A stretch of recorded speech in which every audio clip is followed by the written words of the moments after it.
begin a rebuild. That's the problem.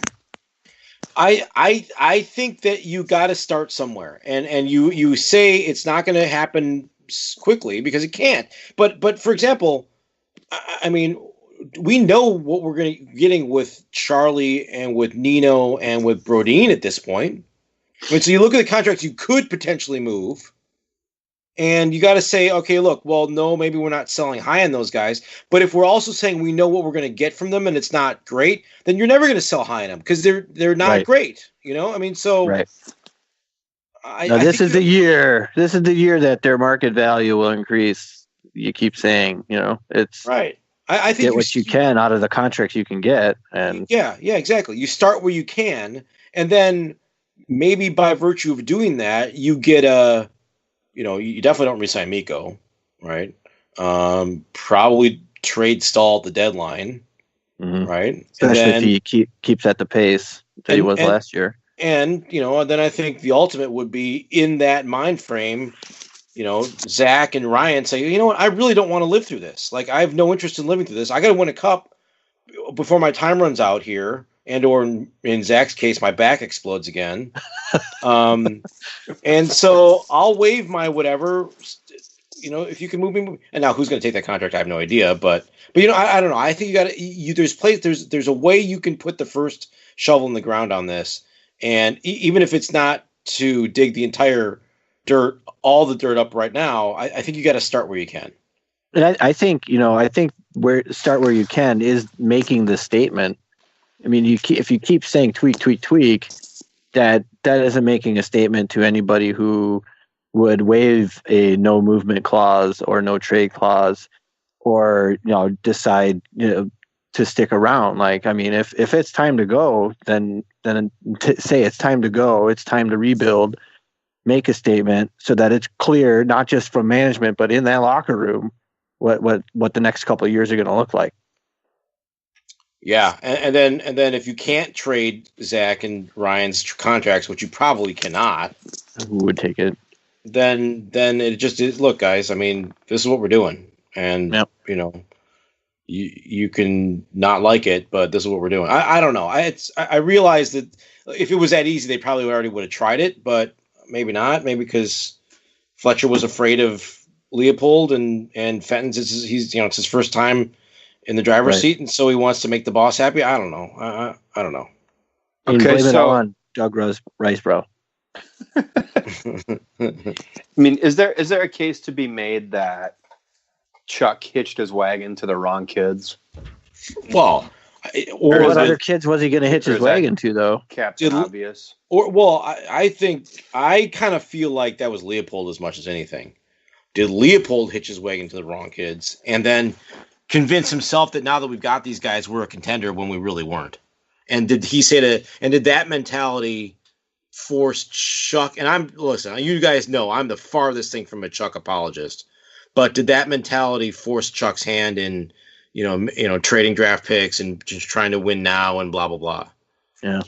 I would have to be convinced that Leopold had a hand in the vision of, Nino being a cornerstone guy and Coyle being one of those guys. I mean, those two are terrible right now. I mean, they are killing the Wild right now. Mm-hmm. And I'm wondering when the Will Nino score ever again Twitter parody account will get off the ground. Probably about start it tonight. Probably about 10 minutes after Mike listens to this podcast.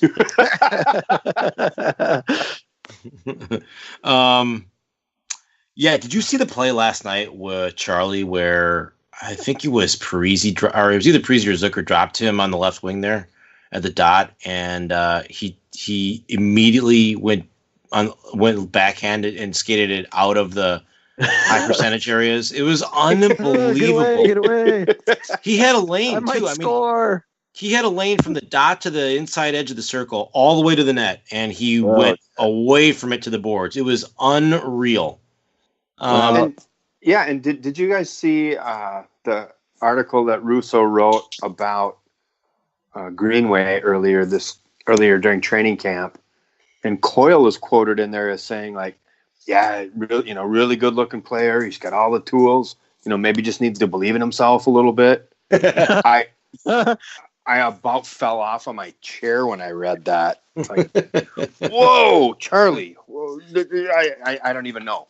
Is that a takes one to know one kind of deal? Holy crap. Yeah, and me too. I know. I had confidence. That was Man Bites Dog. Somebody mentioned one of you mentioned Doobie. I mean, wow. Somebody actually was debating with me the other night. It must have been the Nashville game that Doobie had a good game, and that was the one. What was the game that we were so dramatically outshot for the first two periods? It was like 38. The one where we set the record for shots allowed. Oh God. It was whatever. It was the national game or the game before that, but I'm sorry. Doobie's been phenomenal. I mean, without Doobie, we're 0-0-0, like whatever, 6-0. I mean, he's been incredible.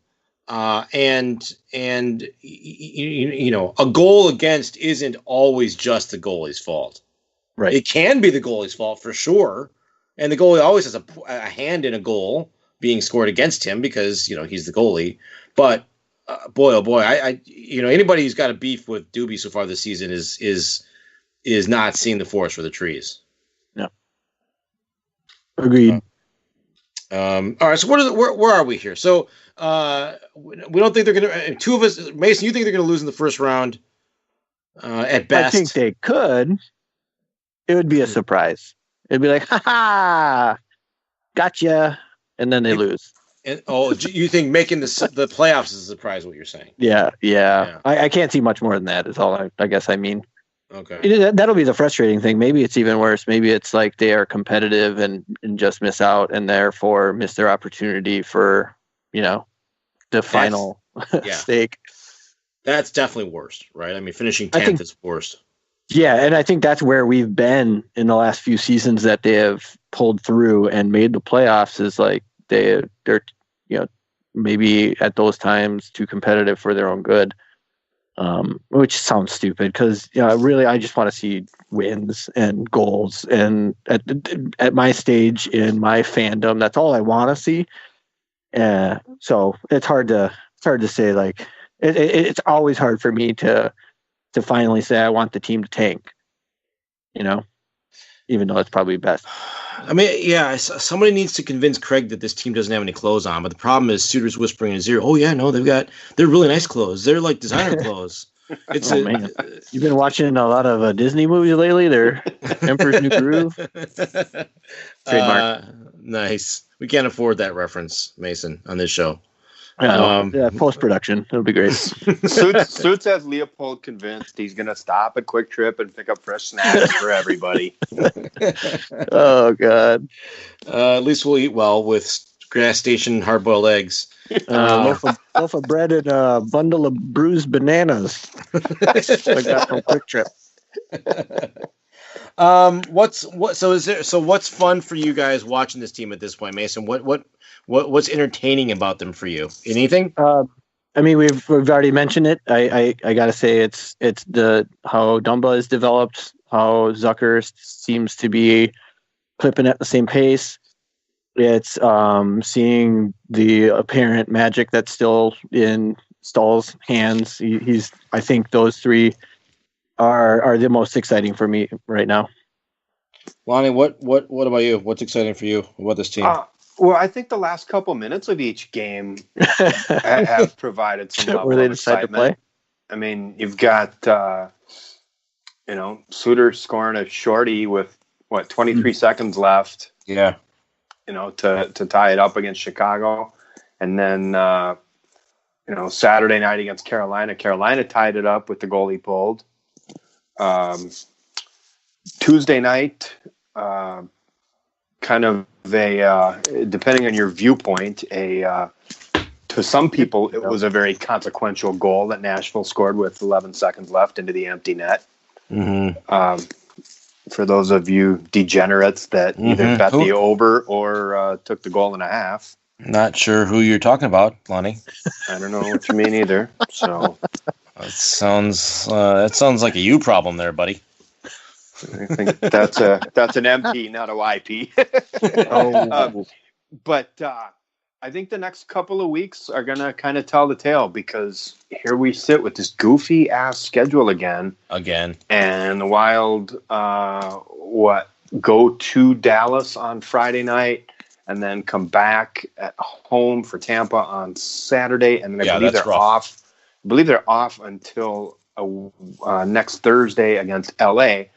And if they don't, the good thing about the win against Arizona is it gets them to 500. And I always am of the belief that you got to get to 500 and then you can start making some hay from there.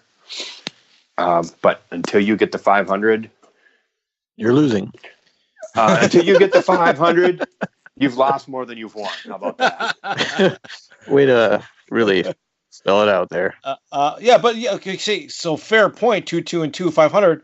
But you just mentioned, okay, so we're at 500 at Dallas, where we almost always lose, and then they're going to be mad too after that last game they lost, right, and then turn around back to back home. Tampa rested. That's could easily be 2 losses Friday and Saturday. Then a break in LA and Colorado. We could lose both those games. Mm-hmm. Right, and so then the only remaining 2 games after that for the rest of the month are at Vancouver, at Edmonton, back to back. You'd like to think we could beat Vancouver, especially on the front end of a back-to-back, but on the back end, Edmonton, they could skate us out of the building real easy. Well, only one guy can, but he could do it easily. I think we're gonna. I think we're gonna have a good indication of where this team is at in the next 2 to 3 weeks. And Nick, what is the American Thanksgiving, the tried and true American Thanksgiving test? Yeah, it's what is it? 4 points. Elliot Friedman does this every year. It's if you're more than 4 points out of a playoff spot as of American Thanksgiving, I think the only team to make the playoffs, having that been the case last season, was the Wild. Yeah. Yes, and they're one of a very small handful of teams that have ever done it. I'm telling you what, I think they could go 1 in the 6 remaining games this month. They could go 1-5. Yes, agreed. Market. Just by the schedule. I mean, it's just a tough schedule.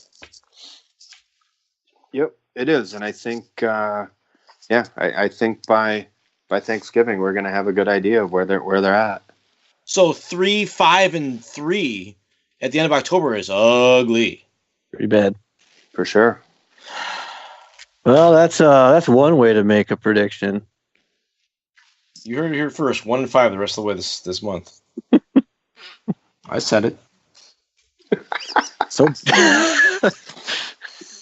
I'll wear it. I said it. So dark. This podcast is so dark. This is fun. This has been a good time. Basically affirming all my negativity about this stupid team right now. That's why you hang out with us. We're just yes men. You're right, Nick. Love you, Nick. Can I get you some more coffee, Nick? Dubs, question for you as a ref. Was Kazari's performance in the Carolina game noteworthy? Was it as unprofessional as it seemed to be, or was it just a coincidence? It wasn't a good performance, obviously. It's curious that he would be working Wild games so close to the way last season ended up. Right. I mean, I forget which of the chippy Winnipeg Jets it was that was it Stahl that got cross-checked right in the face? It was Stahl, and I'm trying to remember which guy it was. Morrissey? I don't know. Yes. Yeah, I hate Morrissey.